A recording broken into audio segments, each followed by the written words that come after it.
ఓం నమ శివాయ. ఓం నమో నారాయణాయ. ఓం శ్రీ స్వర్ణాకర్షణ కాళభైరవాయ నమో నమః. ఓం శ్రీ నరదృష్టి నివారణ కాళభైరవాయ నమో నమః.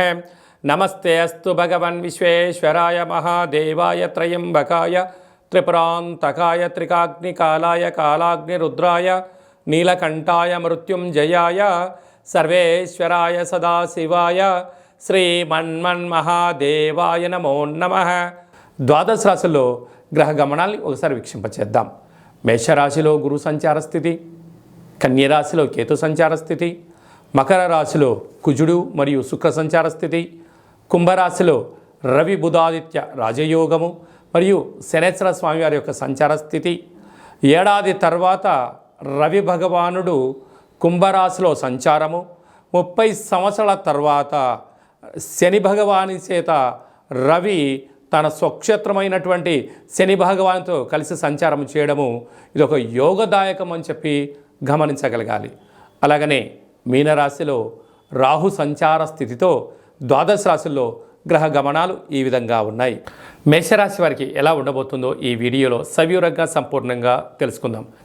మేషరాశిలో ఏ నక్షత్రాలు వస్తాయనగా అశ్విని నక్షత్రంలోని 4 పాదాలు, భరణి నక్షత్రంలో 4 పాదాలు, కృతికా నక్షత్రంలో 1 పాదం కలిపితే మేషరాశి. చాలామందికి డేటా ఆఫ్ బర్త్లో లేనటువంటి వారికి పేరు యొక్క మొదటి అక్షరాన్ని అనుసరిస్తూ ఆ రాశిని తెలుసుకునే ప్రయత్నం ఏదో తెలియజేద్దాం. చూ, చే, చో, లా, లి, లు, లే, లో, ఆ అక్షరాల వారందరూ మేషరాశి జాతకులే. మేషరాశి యొక్క అధిపతి కుజుడు. అలాగనే వీరికి వ్యయంలో రాహు సంచార స్థితి ఉండడం వలన చిన్న చిన్న విషయాలకు ఆందోళన కలగకూడదు. వీరు ఎదిగే కొద్దీ ఒదిగి ఉండగలగాలి.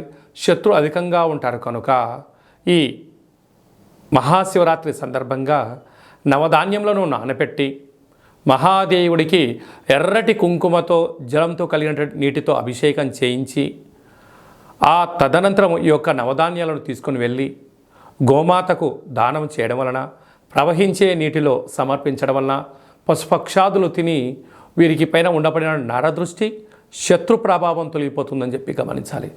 అందులో ఈసారి ఆదివారం అమావాస్య సందర్భంగా ఎర్రటి మందారాలతో కాలభైరుడికి స్మరణ చేయడం, పూజ చేయడం, అలాగే తెల్ల జిల్లేడు వృక్షం దగ్గర ఎర్రటి పుష్పాల చేత వీరికి అర్చన దీపాన్ని పెట్టి ఒక 7 ప్రదక్షిణాలు చేసి రాగలిగి ఇంటికి వాహనాలకి ఇంటి యజమానికి ఒక ఎర్రటి గుమ్మడికాయను దిష్టి తీసి పగలగొట్టడం వల్ల యంత్ర, మంత్ర, తంత్ర, పరతంత్ర, తాంత్రికపరమైనటువంటి నరదృశ్య దోషాలు తొలగిపోయి మహాదేవుడి యొక్క ఆశీస్సులు కలిగి అద్భుతమైన ఐశ్వర్య జీవితం వీరి సొంతమవుతుంది.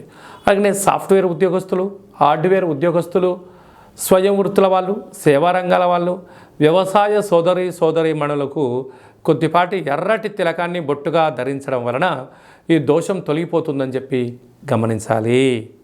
అందరిపైన మహాదేవుడి యొక్క ఆశీర్వాదాలు ఉండాలని కోరుకుంటూ ఆశీర్వచనం. సర్వమంగళ మాంగళ్యే శివే సర్వార్థి సాధికే శరణ్యే త్రయంబకే దేవి నారాయణి నమోస్తుతే. హరి ఓం. శతమానం భవతి శతాయు పురుష సతేంద్రియ ఆయుష్యేవేంద్రియే ప్రతిష్టతి. ధనం ధాన్యం బహుపుత్రలాభం శత సంవత్సరం దీర్ఘమాయు. సర్వే జనా సుఖినో భవంతు.